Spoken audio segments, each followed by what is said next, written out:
ജീവിതത്തിൽ നമ്മളെ സ്വാധീനിച്ച, അറിവ് പകർന്നു തന്ന, ലക്ഷ്യത്തിലേക്ക് കൈപിടിച്ച് നടത്തിയ കുറേ മനുഷ്യരുണ്ടല്ലേ. അതിലെല്ലാവരെക്കാളും മുകളിലാണ് ഒരു അധ്യാപകൻ്റെ സ്ഥാനം. വിദ്യാർത്ഥികൾക്ക് വഴികാട്ടികളാകുന്നവരാണ് ഗുരുക്കന്മാർ. അതോടൊപ്പം മാർഗദർശിയും പ്രചോദകരുമാണ്.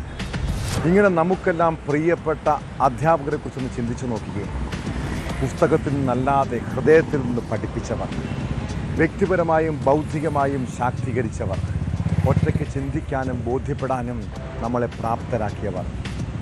അങ്ങനെ ഒരു അധ്യാപകനെ വിദ്യാർത്ഥിക്ക് ഒരിക്കലും മറക്കാൻ കഴിയില്ല. എന്നാൽ ഇക്കാലത്ത് മാതൃകയായി ചൂണ്ടിക്കാണിക്കാൻ കഴിയുന്ന എത്ര ടീച്ചർമാരുണ്ട്. ഡോക്ടർ വന്ദനാദാസിനെ കൊലപ്പെടുത്തിയ സന്ദീപ് ഒരു സ്കൂൾ അധ്യാപകനായിരുന്നു. ഇപ്പോൾ തൃശ്ശൂർ കുന്നംകുളത്ത് നിന്ന് വെറുക്കപ്പെട്ട ഒരു പ്രിൻസിപ്പാളിനെ കുറിച്ചും കേട്ടു.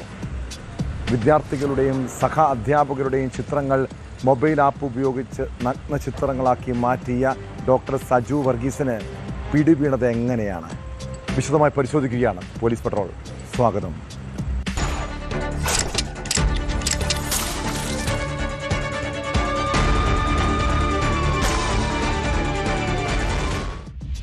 ഈ സമൂഹത്തിനും ഒരു തലമുറയ്ക്കും വെളിച്ചമാകേണ്ടവരാണ് അധ്യാപകർ. കുട്ടികൾക്ക് നല്ല മാതൃകയാകേണ്ടവർ. എന്നാൽ ഒരു അധ്യാപകൻ്റെ ഭാഗത്ത് ചെറിയ വീഴ്ചകൾ സംഭവിച്ചാൽ വിദ്യാർത്ഥികളുടെ ജീവിതം തന്നെ ഇരുട്ടിലാകാം. ഇക്കാലത്ത് ഇങ്ങനെയുള്ള ചില ടീച്ചർമാരെക്കുറിച്ച് കേൾക്കുമ്പോൾ ഉള്ളിൽ ആശങ്കയും ആദിയുമാണ്. തൃശ്ശൂർ കുന്നംകുളത്തെ ലൈംഗിക വൈകൃതമുള്ള സ്കൂൾ പ്രിൻസിപ്പാൾ കുട്ടികളുടെയും സഹാധ്യാപകരുടെയും ചിത്രങ്ങൾ മൊബൈൽ ആപ്പ് ഉപയോഗിച്ച് നഗ്ന ചിത്രങ്ങളാക്കി മാറ്റിയ വെറുക്കപ്പെട്ട മനുഷ്യൻ. കേസിൽ west Mangad saint Joseph and saint Cyril's higher secondary school principal doctor Saju വർഗീസിനെ കുന്നംകുളം പോലീസാണ് അറസ്റ്റ് ചെയ്തത്. വിദ്യാർത്ഥിനികൾ നൽകിയ പരാതിയിലാണ് ഇയാളുടെ തനി സ്വഭാവം പുറം ലോകം അറിഞ്ഞത്.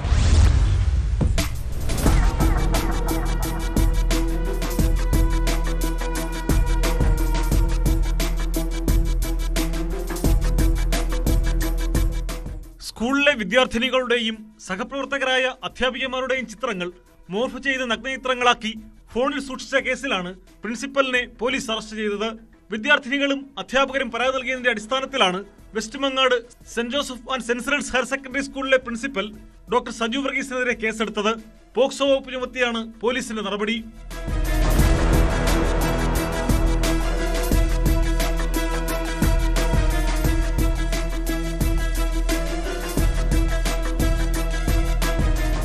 രണ്ടു ദിവസം മുമ്പ് സ്കൂളിൽ ക്ലാസ് നടന്നുകൊണ്ടിരിക്കുകയാണ് സംഭവങ്ങളുടെ തുടക്കം. പഠനാവശ്യങ്ങൾക്കായി പ്രിൻസിപ്പൽ തന്റെ മൊബൈൽ ഫോൺ വിദ്യാർത്ഥികൾക്ക് നൽകിയിരുന്നു. ഫോൺ ഉപയോഗിക്കുന്നതിനിടെ ഗാലറി പരിശോധിച്ച വിദ്യാർത്ഥികൾ സഹപാഠികളുടെയും അധ്യാപകരുടെയും മോർഫ് ചെയ്ത നിലയിലുള്ള അശ്ലീല ചിത്രങ്ങൾ കണ്ടു ഞെട്ടി. തുടർന്ന് വിദ്യാർത്ഥികൾ ഈ വിവരം മറ്റധ്യാപകരെയും സ്കൂൾ അധികൃതരെയും അറിയിക്കുകയായിരുന്നു. വിദ്യാർത്ഥികളും അധ്യാപകരും ചേർന്ന് നൽകിയ പരാതിയെ തുടർന്നാണ് കുന്നംകുളം പോലീസ് സ്ഥലത്തെത്തി പ്രാഥമിക അന്വേഷണം നടത്തിയ ശേഷം കേസെടുത്തത്. അറസ്റ്റിലായ പ്രതിയെ കോടതി റിമാൻഡ് ചെയ്തു.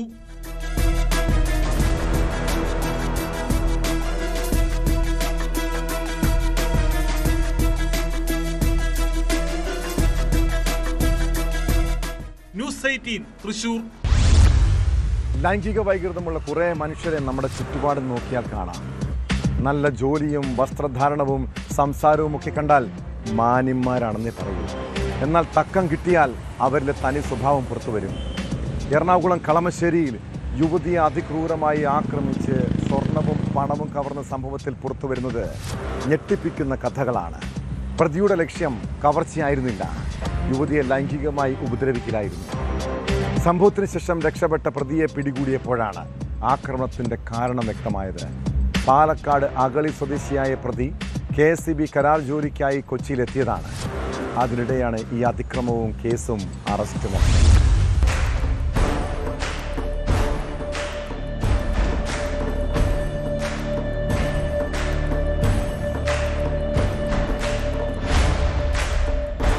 കളമശ്ശേരി സെന്റ് ജോസഫ് പള്ളിക്ക് സമീപം റെയിൽവേ പാലം കടന്നു പോകും വഴിയായിരുന്നു കണ്ണൂർ സ്വദേശിയായ യുവതി അതിക്രൂരമായി ആക്രമിക്കപ്പെട്ടത്. ജോലി കഴിഞ്ഞ് രാത്രി 8 മണിയോടെ വീട്ടിലേക്ക് പോകും വഴി പിന്നിൽ നിന്നെത്തിയ ആൾ തലയിലൂടെ തുണിയിട്ട് ചവിട്ടി വീഴ്ത്തി. കല്ലുകൊണ്ട് തലയ്ക്കടിച്ച് പരിക്കേൽപ്പിച്ച ശേഷം ആഭരണമടക്കം കവർന്ന് പ്രതി രക്ഷപ്പെടുകയായിരുന്നു. യുവതി നൽകിയ മൊഴിയുടെ അടിസ്ഥാനത്തിലാണ് പോലീസ് പ്രതിക്കായി അന്വേഷണം തുടങ്ങിയത്. പ്രദേശത്തെ 200-ലേറെ CCTVകൾ പരിശോധിച്ചു. 1 ലക്ഷത്തോളം മൊബൈൽ ടവർ ലൊക്കേഷൻ പരിശോധിച്ചുമാണ് പാലക്കാട് അഗളി സ്വദേശിയിലേക്ക് പോലീസ് എത്തിയത്. കഴിഞ്ഞ ദിവസം അഗളിയിലെത്തി പ്രതിയെ പോലീസ് കസ്റ്റഡിയിലെടുക്കുകയായിരുന്നു. കവർച്ച മാത്രമല്ല, ലൈംഗിക പീഡനവും പ്രതി ലക്ഷ്യമിട്ടതായി അന്വേഷണത്തിൽ വ്യക്തമായി. ഈ നമ്മുടെ അതിജീവിത വഴി വരികയുണ്ടായിരുന്ന അതിജീവിതയുടെ കയ്യിൽ നിന്നും പണവും അതുപോലെ തന്നെ അതിജീവിതയെയും ഉപദ്രവിക്കാൻ വേണ്ടിയിട്ട് പ്രതി തീരുമാനിക്കുകയും ഒരു ഇൻസിഡന്റ് നടക്കുകയാണ് ഉണ്ടായിരുന്നത്. ഇതിലൂടെ പ്രാഥമികമായിട്ടുള്ള നമ്മുടെ ഇൻവെസ്റ്റിഗേഷനിൽ നിന്നും നമുക്ക് ഈ ഒരു കേസിന് ആസ്പദമായിട്ടുള്ള എല്ലാ ഡീറ്റെയിൽസും എല്ലാ വെരിഫിക്കേഷനും കിട്ടുകയുണ്ടായി. പ്രതിയെ ഇന്നലെ പ്രതിയുടെ സ്വദേശം പാലക്കാട് അഗളി വീട്ടിൽ നിന്നും പിടിക്കാൻ നേരം പ്രതിയുടെ കയ്യിൽ നിന്നും കവർച്ചയ്ക്ക് യൂസ് ചെയ്ത വണ്ടിയും അതുപോലെ തന്നെ ഈ അതിജീവിതയുടെ മൊബൈൽ ഫോണും റിക്കവർ ചെയ്യുകയുണ്ടായി. കൊച്ചിയിൽ KSEB കരാർ തൊഴിലാളിയായി ജോലി ചെയ്ത പ്രതിക്ക് പ്രദേശത്തെക്കുറിച്ച് കൃത്യമായ ധാരണയുണ്ടായിരുന്നു. നിലവിൽ പത്തടിപ്പാലത്ത് മറ്റൊരു കമ്പനിയിൽ ജോലി ചെയ്യുകയാണ്. സുഹൃത്തുക്കൾക്കൊപ്പം മദ്യപിച്ച ശേഷമാണ് പുറത്തിറങ്ങി യുവതിയെ ആക്രമിച്ചത്. പെൺകുട്ടിയിൽ നിന്നും കവർന്ന 1 പവൻ മാലയും കമ്മലും കണ്ടെത്താൻ പോലീസിനായില്ല. യുവതിയുടെ മൊബൈൽ ഫോൺ പ്രതിയിൽ നിന്നും കണ്ടെത്തിയിട്ടുണ്ട്. ബലാത്സംഗ ശ്രമം അടക്കം നടന്നതിനാൽ ഈ വകുപ്പുകൾ കൂടി പ്രതിക്കെതിരെ പോലീസ് ചുമത്തുന്നുണ്ട്.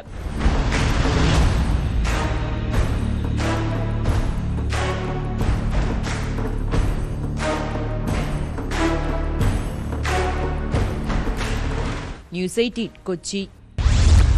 ചില പുരുഷന്മാരുണ്ട് വീട്ടിലെ സ്ത്രീകളെയും കുട്ടികളെയും തല്ലിയും മർദ്ദിച്ചും കയ്യൂക്ക് കാണിക്കുന്നവർ. നിസ്സാര കാര്യങ്ങൾക്ക് പോലും വീട്ടിൽ പ്രശ്നങ്ങൾ സൃഷ്ടിക്കുന്നവർ. സ്വന്തം ഭാര്യയെയും മക്കളെയും തല്ലുന്നത് വലിയ ഹീറോയ്സൊന്നുമല്ല കേട്ടോ, നാണക്കേടാണ്. കൊല്ലം ഏരൂരിൽ വീട്ടിൽ പരാക്രമം കാട്ടിയ യുവാവിനെ കുറിച്ചാണ് പറഞ്ഞു വരുന്നത്.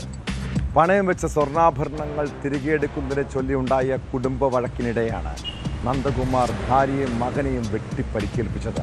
കേസിൽ പ്രതി നന്ദകുമാറിനെ പോലീസ് അറസ്റ്റ് ചെയ്തു. ഗുരുതരമായി പരിക്കേറ്റ ഇരുവരും ആശുപത്രിയിൽ ചികിത്സയിലാണ്. സംഭവത്തിൽ വധശ്രമം ഉൾപ്പെടെയുള്ള ഗുരുതര വകുപ്പുകൾ ചുമത്തിയാണ് പ്രതിക്കെതിരെ കേസെടുത്തത്.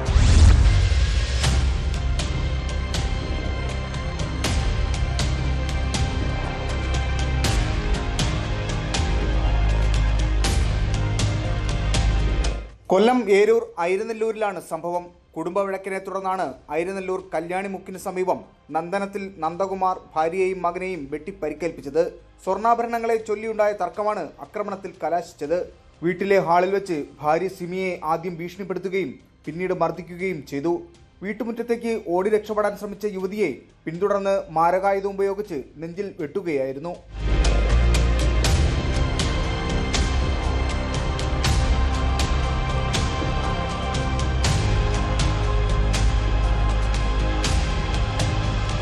അമ്മയെ രക്ഷിക്കാൻ ശ്രമിച്ച ഇളയ മകനും ആക്രമണത്തിൽ പരിക്കേറ്റു. നിലവിളി കേട്ട് ഓടിയെത്തിയ നാട്ടുകാരാണ് ഇരുവരെയും ആശുപത്രിയിൽ പ്രവേശിപ്പിച്ചത്. സിമിയുടെയും മകന്റെയും പണയം വെച്ച സ്വർണ്ണാഭരണങ്ങൾ തിരികെ എടുക്കുന്നതിനെ ചൊല്ലിയുണ്ടായ തർക്കമാണ് ആക്രമണത്തിൽ കലാശിച്ചതെന്ന് പോലീസ് പറയുന്നു. പ്രതിക്കെതിരെ വധശ്രമം, മാരകായുധം ഉപയോഗിച്ച് പരിക്കേൽപ്പിക്കൽ തുടങ്ങിയ വകുപ്പുകൾ പ്രകാരമാണ് കേസെടുത്തിരിക്കുന്നത്. അറസ്റ്റ് ചെയ്ത് കോടതിയിൽ ഹാജരാക്കിയ പ്രതിയെ റിമാൻഡ് ചെയ്തു.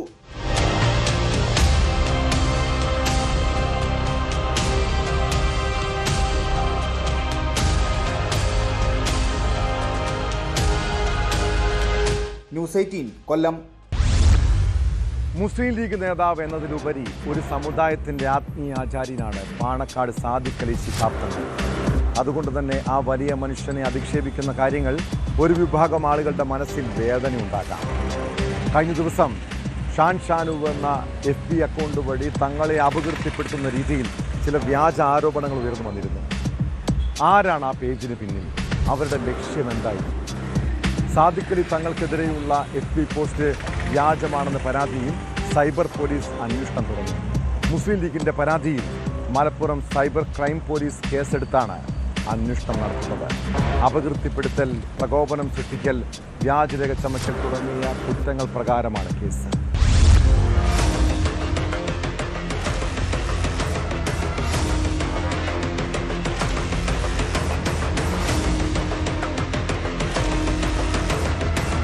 കഴിഞ്ഞ ദിവസം വൈകുന്നേരമാണ് ഷാനു എന്ന അക്കൗണ്ടിൽ നിന്നും സാദിഖ് അലി ശിഹാബ് തങ്ങൾക്കെതിരെ അപകീർത്തികരമായ പരാമർശങ്ങളടങ്ങിയ പോസ്റ്റ് പ്രത്യക്ഷപ്പെട്ടത്. ഏറെ വൈകാതെ മുസ്ലിം ലീഗ് സൈബർ പോലീസിൽ പരാതി നൽകി. ഫേസ്ബുക്ക് പോസ്റ്റിലെ ഫോട്ടോകൾ വ്യാജമായി നിർമ്മിച്ചതാണ് എന്നും മുസ്ലിം ലീഗ് പരാതിയിൽ പറയുന്നു. സംഭവത്തിൽ അന്വേഷണം തുടങ്ങിയ സൈബർ പോലീസ് വിവിധ വകുപ്പുകൾ ഉൾപ്പെടുത്തിയാണ് കേസെടുത്തിരിക്കുന്നത്. അക്കൗണ്ട് ഉടമയുടെ വിശദാംശങ്ങൾ മെറ്റയോട് തേടിയിട്ടുണ്ടെന്ന് സൈബർ പോലീസ് വ്യക്തമാക്കി. ഇത് ലഭിക്കാൻ 3 ദിവസത്തോളം സമയമെടുക്കും.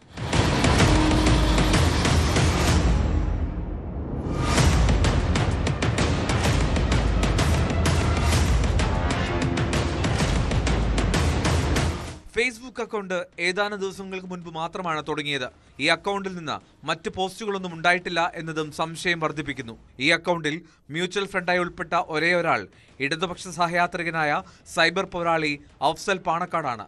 സാദിഖ് അലി ശിഹാബ് തങ്ങൾക്കെതിരെ ആരോപണമുന്നയിച്ച ഫേസ്ബുക്ക് അക്കൗണ്ടിന് പിന്നിൽ അഫ്സൽ പാണക്കാടാണെന്ന തരത്തിൽ സൈബർ ഇടത്തിൽ പ്രചാരണവും ഭീഷണിയും ഉയർന്നതോടെ ഇയാളും സംഭവത്തെക്കുറിച്ച് അന്വേഷിക്കണമെന്നാവശ്യപ്പെട്ട് പോലീസിൽ പരാതി നൽകി.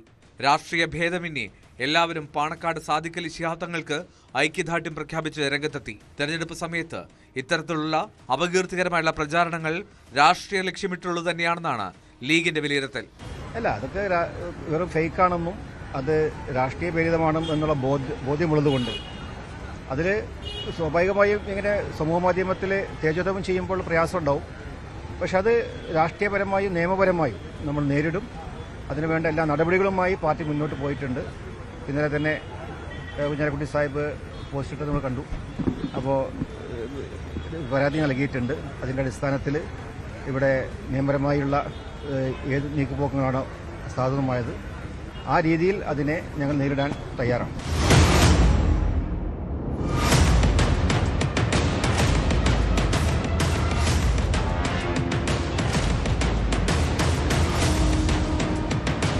ന്യൂസ് 18 മലപ്പുറം. ചെറിയ വള്ളത്തിൽ പുഴയിലൂടെ സഞ്ചരിച്ച് മീൻപിടുത്തം.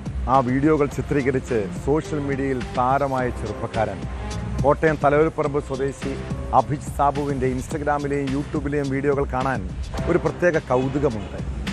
എന്നാൽ ഇങ്ങനെ വള്ളത്തിലൂടെയുള്ള അയാളുടെ യാത്രകൾ മീൻ പിടിക്കാൻ വേണ്ടി മാത്രമായിരുന്നില്ല. ഇതിൻ്റെ മറവിൽ കഞ്ചാവ് കച്ചവടവും ഉണ്ടായിരുന്നു. കഴിഞ്ഞ ദിവസം ചെറിയ വള്ളത്തിൽ സൂക്ഷിച്ചിരുന്ന 580 ഗ്രാം കഞ്ചാവുമായി പിടിയിലായപ്പോഴാണ് ഈ യൂട്യൂബറുടെ ലഹരി ഇടപാടുകൾ പുറത്തു വന്നത്. തലയോലപ്പറമ്പ് വെള്ളൂർ മേഖലകളിൽ യുവാക്കൾക്ക് കഞ്ചാവ് എത്തിച്ചിരുന്നത് അഭിജിത്ത് എന്നാണ് പോലീസിന്റെ കണ്ടെത്തൽ.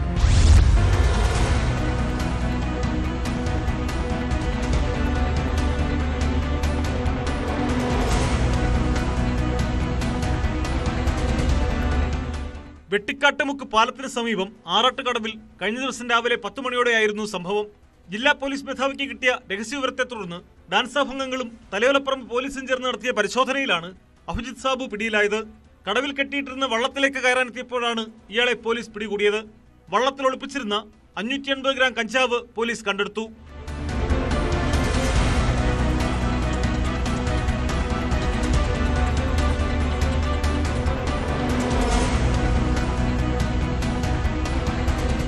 യുവതികൾ ഉൾപ്പെടെയുള്ള ആവശ്യക്കാർക്കായി വിൽപ്പന നടത്താൻ സൂക്ഷിച്ചിരുന്ന കഞ്ചാവാണ് പിടികൂടിയതെന്ന് പോലീസ് പറഞ്ഞു. തലയോലപ്പറമ്പ് പോലീസാണ് കേസ് രജിസ്റ്റർ ചെയ്ത് അന്വേഷണം നടത്തിവരുന്നത്. വള്ളത്തിൽ യാത്ര ചെയ്ത് ചൂണ്ടയിട്ട് മീൻ പിടിച്ച് റീൽസ് ചെയ്ത് ഇൻസ്റ്റാഗ്രാമിൽ പോസ്റ്റ് ചെയ്തിരുന്നയാളാണ് അഭിജിത്ത്.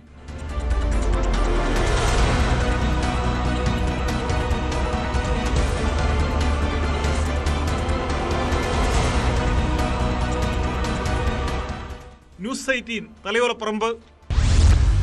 കൊച്ചി വടുതലയിലെ വാടക വീട്ടിൽ ഒരു കുടുംബത്തിലെ 5 പേരെ മരിച്ചതിൽ കണ്ടെത്തിയ കേസിൽ പുറത്തുവരുന്നത് ഞെട്ടിപ്പിക്കുന്ന വിവരങ്ങളാണ്.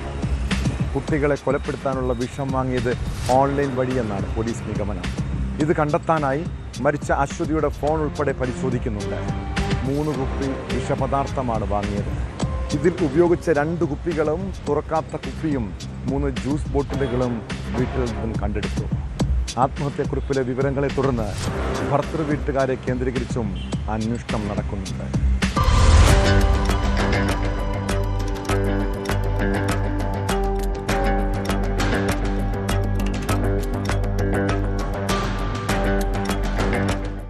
രണ്ടു മാസം മുൻപാണ് അശ്വതിയും കുട്ടികളും അമ്മയും മൂത്ത മകന്റെ ചികിത്സാർത്ഥം വടുതലയിൽ വീട് വാടകയ്ക്കെടുത്തത്. വീട്ടിൽ ആളടക്കം കാണാത്തതിനെ തുടർന്ന് ശനിയാഴ്ച രാവിലെ വീട്ടുടമയുടെ സഹോദരന്റെ മകൻ വന്ന് നോക്കിയപ്പോഴാണ് മരണവിവരം പുറത്തുവരുന്നത്. കരൾ രോഗബാധിതനായിരുന്ന അശ്വതിയുടെ ഭർത്താവ് അക്ഷത് 7 മാസം മുൻപ് ജീവനൊടുക്കിയിരുന്നു. ഈ ആഘാതത്തിന് പിന്നാലെ കുടുംബത്തിൽ തർക്കങ്ങളും പ്രശ്നങ്ങളും ഉണ്ടായി. പോലീസിന് ലഭിച്ച ആത്മഹത്യാക്കുറിപ്പിലും കടുത്ത കുടുംബ പ്രശ്നങ്ങളെക്കുറിച്ചുള്ള വിവരങ്ങളുണ്ട്.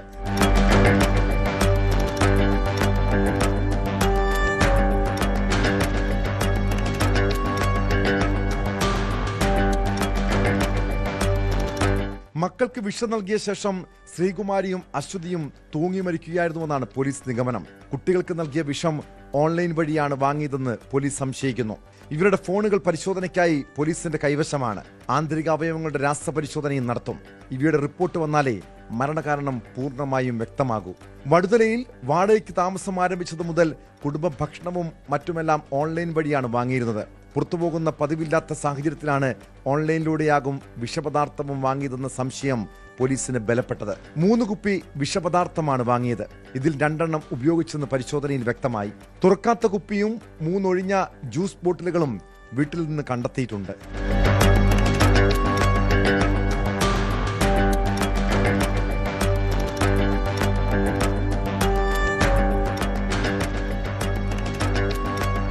തിരുവനന്തപുരം വിളപ്പിൽശാല സ്വദേശിനി ശ്രീകുമാരി, മകൾ അശ്വതി, മക്കളായ കാർണിവൻ, കീർത്തിവൻ, അക്ഷിത എന്നിവരെ ശനിയാഴ്ച രാവിലെയോടെയാണ് വടുതലയിലെ വാടക വീട്ടിൽ മരിച്ച നിലയിൽ കണ്ടെത്തിയത്.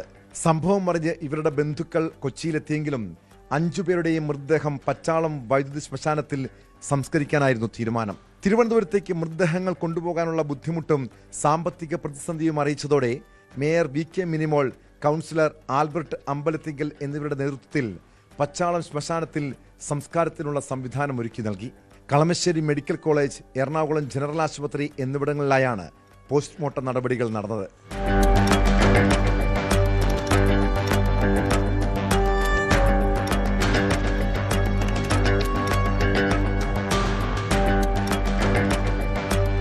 ന്യൂസ് 18 കൊച്ചി. ഒരാളുടെ മനസ്സിൽ പക തോന്നാൻ നിസ്സാര കാരണം മതിയല്ലേ? പിന്നെ ആ പക മനസ്സിലിട്ട് നടന്ന് പ്രതികാരം ചെയ്യുന്നവരുണ്ട്. കൊല്ലും കൊലയും നടത്തുന്നവർ. കോട്ടയം വൈക്കത്ത് 2012 മാർച്ചിൽ നോയൽ എന്ന യുവാവിനെ സംഘം ചേർന്ന് കല്ലെറിഞ്ഞ് കൊലപ്പെടുത്തിയ കേസ് മനുഷ്യ മനസാക്ഷിയെ തന്നെ മരവിപ്പിക്കുന്നതായിരുന്നു. അക്രമികളിൽ നിന്ന് രക്ഷപ്പെടാനായി പുഴയിൽ ചാടിയ യുവാവിനെ ക്രൂരമായി കൊലപ്പെടുത്തിയ കേസിൽ 14 വർഷങ്ങൾക്ക് ശേഷം പ്രതികൾക്ക് കോടതി ശിക്ഷ വിധിച്ചിരിക്കുന്നു. 5 പ്രതികൾക്ക് 7 വർഷം കഠിന തടവും 50,000 രൂപ വീതം പിഴയുമാണ് ശിക്ഷ. പിഴത്തുകയിൽ നിന്ന് 2 ലക്ഷം രൂപ നോയലിൻ്റെ കുടുംബത്തിനും 50,000 രൂപ ഒപ്പം ആക്രമിക്കപ്പെട്ട സഹോദരൻ നോബിളിനും നൽകണമെന്നും ഉത്തരവിലുണ്ട്.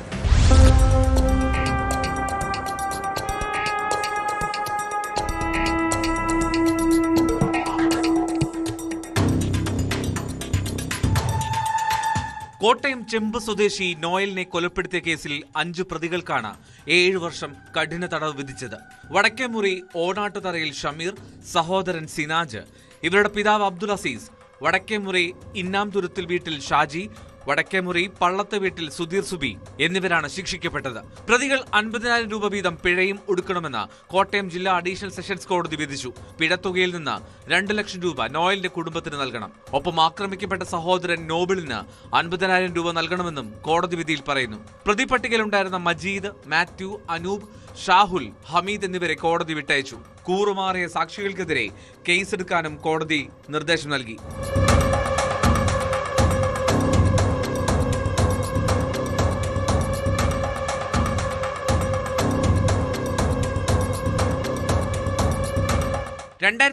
മാർച്ച് 16 കേസിനാസ്പദമായ സംഭവം. രാവിലെ 10:30 പ്രിയദർശിനി ബസ്സുമായി വൈക്കത്തെ പെട്രോൾ പമ്പിൽ ഇന്ധനം നിറയ്ക്കാനെത്തിയതായിരുന്നു ഡ്രൈവർ നോബിൾ. ബസ് പിന്നോട്ടെടുത്തപ്പോൾ തന്റെ ബൈക്കിൽ തട്ടിയെന്നാരോപിച്ച് അബ്ദുൽ അസീസ് നോബിളിനെ മർദ്ദിച്ചു. പിന്നീട് മക്കളെയും ബന്ധുക്കളെയും കൂട്ടിവന്ന ബസിന്റെ എറണാകുളം ട്രിപ്പ് തടഞ്ഞ് വീണ്ടും ആക്രമിച്ചു. പരിക്കേറ്റ നോബിളിനെ വൈക്കം സർക്കാർ ആശുപത്രിയിൽ പ്രവേശിപ്പിച്ചപ്പോൾ പ്രതികൾ അവിടെയുമെത്തി.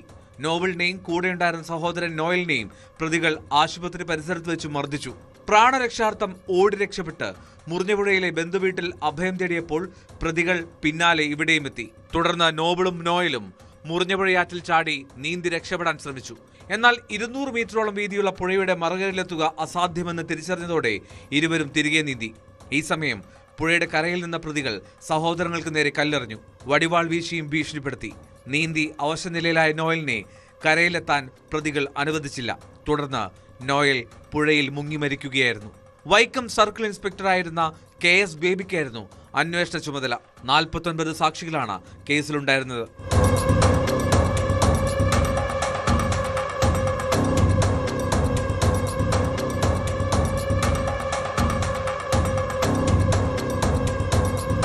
ന്യൂസ് 18 കോട്ടയം.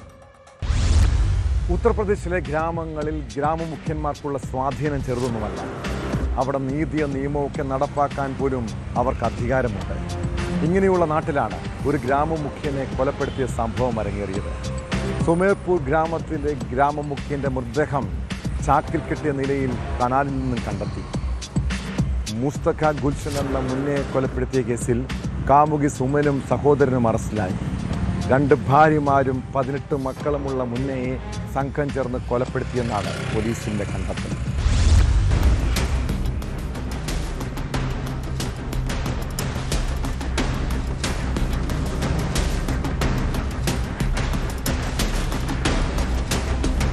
മാർച്ച് 18 കാണാതായ മുസ്തഖ ഗുൽഷൻ എന്ന മുന്നയുടെ മൃതദേഹം കനാലിൽ ചാക്കിൽ കെട്ടിയ നിലയിലാണ് കണ്ടെത്തിയത്. ഇരുമ്പുദണ്ടു കൊണ്ട് തലക്കേറ്റ അടിയാണ് മരണകാരണമെന്ന് പോലീസ് കണ്ടെത്തി. തുടർന്ന് നടത്തിയ അന്വേഷണത്തിലാണ് കൊലപാതകത്തിന്റെ ചുരുളഴിഞ്ഞത്. സംഭവത്തെക്കുറിച്ച് പോലീസ് പറയുന്നതിങ്ങനെ: മുൻ ഗ്രാമമുഖ്യനായ മുന്നയ്ക്ക് 2 ഭാര്യമാരാണുള്ളത്. ഇരുവരിലുമായി ആകെ 18 മക്കളുണ്ട്. ഇതിൽ ഒരു മകളുടെ വിവാഹം കഴിഞ്ഞതാണ്. അടുത്തിടെ സുമൻ ദേവി എന്ന വിവാഹിതയായ മറ്റൊരു സ്ത്രീയുമായി മുന്ന അടുപ്പത്തിലായി. ഭർത്താവ് ജോലിക്കായി ഗ്രാമത്തിന് പുറത്ത് താമസിച്ചിരുന്നത് മുതലെടുത്താണ് ഇയാൾ യുവതിയുമായി അടുപ്പത്തിലായത്. തുടർന്ന് സ്ഥിരമായി തന്നെ കാണാൻ വരണമെന്നും മറ്റും മുന്ന ഇവരോട് നിർബന്ധം പിടിച്ചു തുടങ്ങി. ഭീഷണിയും സമ്മർദ്ദവും തുടർന്നതോടെ സുമൻ കാര്യങ്ങൾ സഹോദരനോട് പറയുകയും ഇരുവരും ചേർന്ന് കൊല നടത്താൻ പദ്ധതിയിടുകയുമായിരുന്നു. മാർച്ച് 18 സുമൻ ക്ഷണിച്ചത് പ്രകാരം വീട്ടിലെത്തിയ മുന്നയെ സുമന്റെ സഹോദരനും കൂട്ടാളികളും ചേർന്ന് മർദ്ദിച്ച് കൊലപ്പെടുത്തുകയായിരുന്നു. പിന്നീട് മൃതദേഹം ചാക്കിലാക്കി കനാലിൽ തള്ളുകയായിരുന്നെന്നും പോലീസ് പറഞ്ഞു. सीसीटीवी फुटेजेस और लोगों से पूछताछ में यह पता लगा कि उनका मिलना जुलना सुमन देवी नाम की महिला के साथ था और अवैध संबंधों के चलते उनकी हत्या सुमन देवी, उनके भाई अतुल गौतम और उसके मित्र अरुण गौतम के द्वारा हत्या कारित कर दी गई है और शव को नहर में फेंक दिया गया है.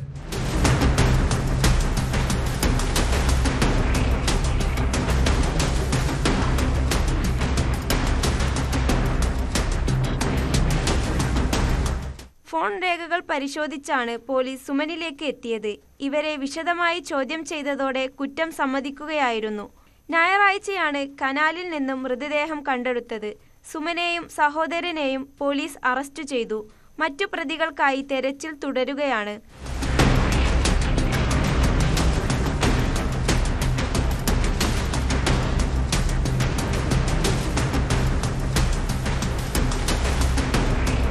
News 18 UP.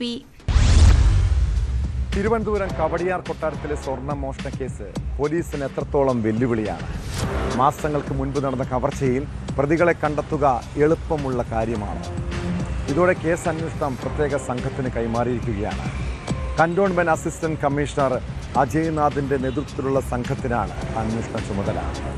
ഈ ശാസ്ത്രീയ തെളിവുകളുടെയും സാങ്കേതിക സഹായത്തോടെയും മാത്രമേ അന്വേഷണം മുന്നോട്ട് കൊണ്ടുപോകാൻ കഴിയൂ.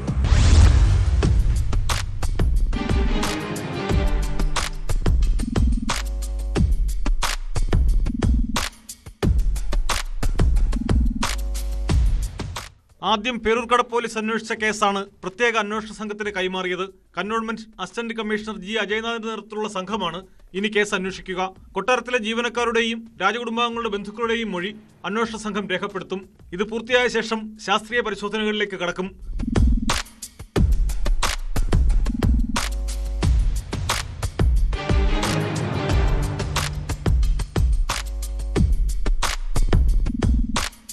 $2 കോടിയോളം രൂപ വില വരുന്ന ആഭരണങ്ങളാണ് കൊട്ടാരത്തിൽ നിന്ന് കളവ് പോയത്. ഗൗരി ലക്ഷ്മി ഭായിയുടെ പരാതിയെ തുടർന്നാണ് പോലീസ് അന്വേഷണം തുടങ്ങിയത്. മോഷണം നടന്ന് മാസങ്ങൾക്ക് ശേഷമാണ് പരാതി ലഭിച്ചത് എന്നതിനാൽ അന്വേഷണത്തിന് നിരവധി വെല്ലുവിളികളുണ്ട്. ശാസ്ത്രീയ തെളിവുകളുടെയും സാങ്കേതിക സഹായത്തോടെയും മാത്രമേ അന്വേഷണം മുന്നോട്ട് കൊണ്ടുപോകാനാകൂ. ഫോൺ രേഖകളും പ്രാഥമിക പരിശോധനയിൽ ലഭിച്ച തെളിവുകളും പ്രത്യേക അന്വേഷണ സംഘം വിശകലനം ചെയ്യും. ഇതിനുശേഷമാകും തുടർ നടപടികളിലേക്ക് കടക്കുക. കൊട്ടാരത്തിലെ ക്യാമറ ദൃശ്യങ്ങളും ശേഖരിക്കും. വിരലടയാള വിദഗ്ധർ കൊട്ടാരത്തിൽ പരിശോധന നടത്തിയിരുന്നു. മോഷണവുമായി ബന്ധപ്പെട്ട് കൊട്ടാരത്തിലെ ജീവനക്കാരുൾപ്പെടെ 60-ലേറെ പേരുടെ മൊഴിയാണ് പോലീസ് ശേഖരിക്കുന്നത്. ഇതിൽ പകുതിയിലധികം പേരുടെ മൊഴിയെടുത്തതായാണ് വിവരം. വളരെ വിലപിടിപ്പുള്ളതും അമൂല്യമായതുമായ ആഭരണങ്ങൾ മോഷ്ടിച്ചത് ആസൂത്രിതമാണെന്നാണ് പോലീസിന്റെ വിലയിരുത്തൽ.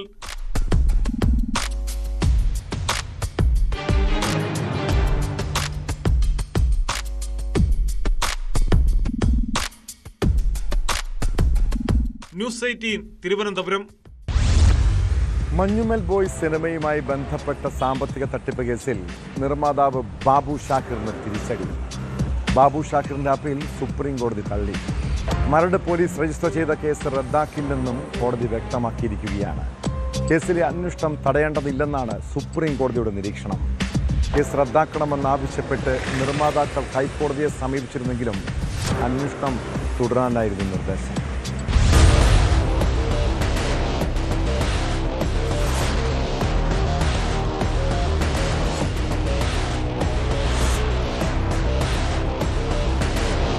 മഞ്ഞുമൽ ബോയ്സ് സിനിമയിൽ 40% ലാഭം വാഗ്ദാനം ചെയ്ത് നിർമ്മാതാക്കൾ 7 കോടി തട്ടിയെന്ന അരൂർ സ്വദേശി സിറാജ് വലിയതുറയുടെ പരാതിയിലാണ് നേരത്തെ കേസെടുത്തത്. സിനിമയുടെ നിർമ്മാണത്തിനായി പല ഘട്ടങ്ങളിലായി 7 കോടി രൂപ കയ്യിൽ നിന്ന് വാങ്ങിയെന്നും ലാഭവിഹിതം നൽകാതെ വിശ്വാസവഞ്ചന കാണിച്ചെന്നായിരുന്നു സിറാജിന്റെ പരാതി. എന്നാൽ വാഗ്ദാനം നൽകിയ പണം ഇയാൾ കൃത്യസമയത്ത് നൽകിയില്ലെന്നായിരുന്നു നിർമ്മാതാക്കളുടെ വാദം. ഇതുമൂലം ഷൂട്ടിംഗ് ഷെഡ്യൂളുകൾ മുടങ്ങിയെന്നും അത് വലിയ നഷ്ടത്തിന് കാരണമായെന്നും നിർമ്മാതാക്കൾ ആരോപിച്ചിരുന്നു. അതുകൊണ്ടാണ് ലാഭവിഹിതം നൽകാതിരുന്നതെന്നും നിർമ്മാതാക്കൾ പറഞ്ഞു. കേസ് റദ്ദാക്കണമെന്നാവശ്യപ്പെട്ട് നിർമ്മാതാക്കൾ ഹൈക്കോടതിയെ സമീപിച്ചിരുന്നെങ്കിലും അന്വേഷണം തുടരാനായിരുന്നു കോടതിയുടെ നിർദ്ദേശം. ഇതിന് പിന്നാലെ സൗബിനെ മരട് പോലീസ് അറസ്റ്റ് ചെയ്യുകയും ജാമ്യത്തിൽ വിടുകയും ചെയ്തു. തുടർന്നാണ് കേസ് റദ്ദാക്കണമെന്നാവശ്യപ്പെട്ട് നിർമ്മാതാക്കൾ സുപ്രീം കോടതിയെ സമീപിച്ചത്. അന്വേഷണത്തിലൂടെ മാത്രമേ തട്ടിപ്പ് നടന്നോ എന്ന് വ്യക്തമാവൂ എന്ന് നിരീക്ഷിച്ച കോടതി ഹർജി തള്ളുകയായിരുന്നു. ഈ ഘട്ടത്തിൽ എഫ്ഐആർ റദ്ദാക്കാൻ കഴിയില്ലെന്നും സുപ്രീം കോടതി വ്യക്തമാക്കി. പരാതിയിൽ അന്വേഷണം നടന്നുവരികയാണെന്ന് കേസിലെ പരാതിക്കാരന്റെ അഭിഭാഷകർ കോടതിയെ അറിയിച്ചു. ഈ സാഹചര്യത്തിൽ കേസ് റദ്ദാക്കരുതെന്നും അവർ വാദിച്ചു. ജസ്റ്റിസ് KV വിശ്വനാഥന്റെ അധ്യക്ഷതയിലുള്ള ബെഞ്ചാണ് പ്രതികളായ മഞ്ഞുമൽ ബോയ്സ് നിർമ്മാതാക്കളുടെ ആവശ്യം തള്ളിയത്.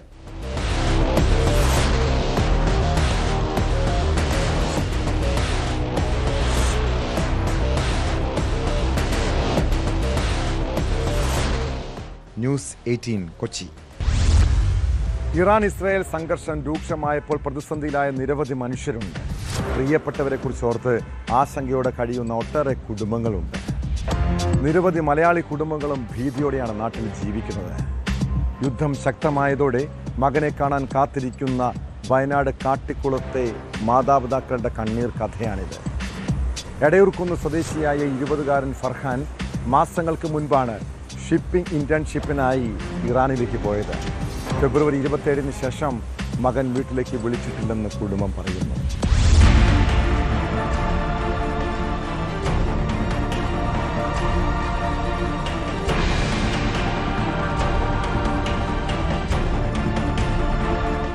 വയനാട്ടിലെ കാട്ടിക്കുളം എടയൂർക്കുന്ന് തൂവശ്ശേരി ഷംസുദ്ദീന്റെ മകൻ ഫാദുഷ ഫർഹാൻ 8 മാസം മുൻപാണ് ജയ്പൂർ രുദ്രാജ് ഷിപ്പിംഗ് സർവീസിന്റെ ഭാഗമായി ഇന്റേൺഷിപ്പിന് പോയത്.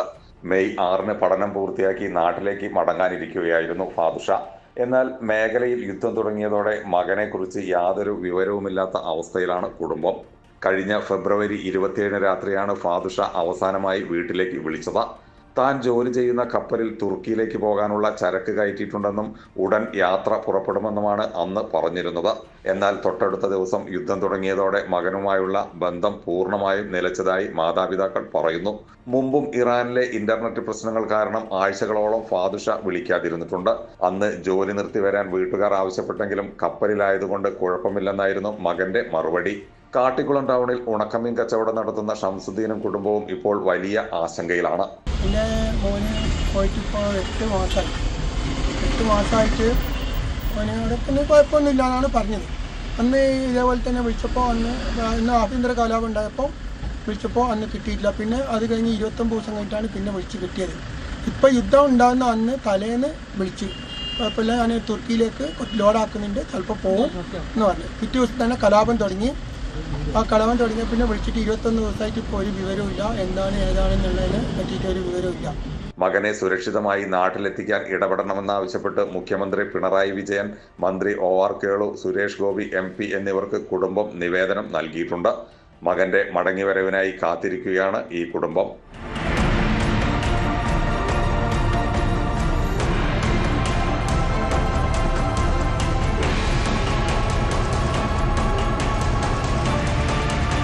ജയരാജ് ബത്തേരി, ന്യൂസ് 18 വയനാട്. കുറ്റകൃത്യങ്ങളുടെ മറ്റു ചില വാർത്തകൾ ചുരുക്കത്തിൽ. കൊല്ലത്ത് മുൻവിരോധത്തെ തുടർന്ന് 51-കാരി ഓട്ടോറിക്ഷ ഇടിപ്പിച്ച് കൊലപ്പെടുത്താൻ ശ്രമിച്ച പ്രതി അറസ്റ്റിൽ. മുളങ്കാടകം കാങ്കത്ത് നഗർ സ്വദേശി പൊടിക്കുട്ടൻ എന്ന സുൽത്തമ്പിയെയാണ് കൊല്ലം വെസ്റ്റ് പോലീസ് പിടികൂടിയത്. ഇടുക്കി തൊടുപുഴ KSRTC ബസ് സ്റ്റാൻഡിൽ മാല മോഷണം. കസേരയിൽ കിടന്നുറങ്ങിയ പുറപ്പുഴ സ്വദേശി അനീഷ് കുമാറിന്റെ മാലയാണ് പൊട്ടിച്ചത്.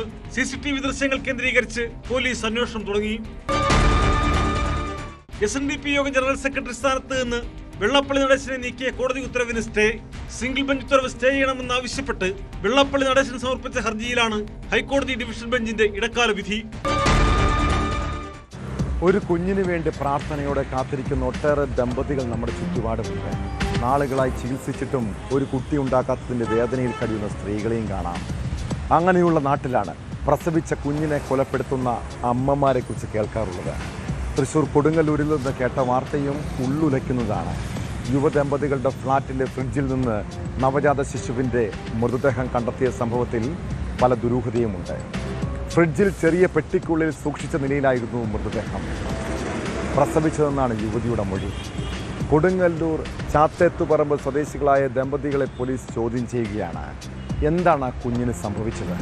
സ്വന്തം മാതാപിതാക്കൾ തന്നെ കൊലപ്പെടുത്തിയതാണോ?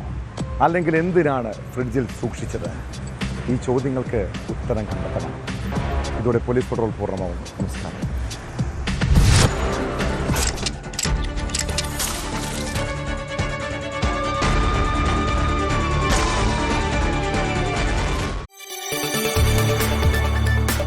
കൂടുതൽ വാർത്തകൾക്ക് news 18 Keralam YouTube channel subscribe ചെയ്യുക.